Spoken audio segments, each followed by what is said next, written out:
Protests have continued to spread across major cities in Cameroon 2 weeks after the disputed presidential election.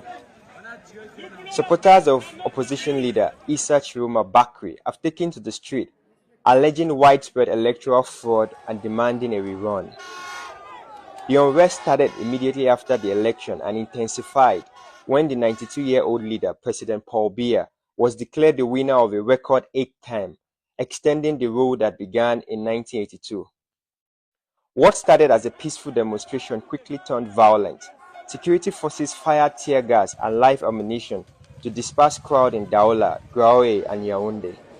At least 4 people were confirmed dead and several others were injured in the clashes. These protests are being led by young Cameroonians who say faith in the country's institution has collapsed. They accuse the ruling party of corruption, joblessness, and excluding the next generation from opportunities. With unemployment above 30% and nearly half the population living in poverty, their anger runs deeper than politics.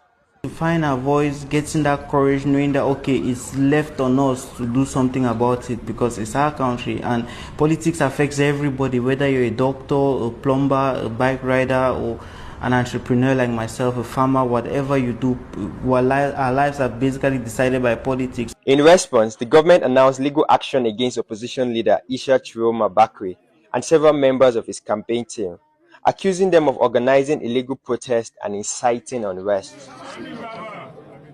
Interior Minister Paul Atanga Inje said the state would not tolerate what he described as an attempt to destabilize the country. Being a presidential candidate does not in any way confer immunity upon anyone. I would like to emphasize that in connection with this insurrectional movement, investigations have been opened and a number of people have already been arrested.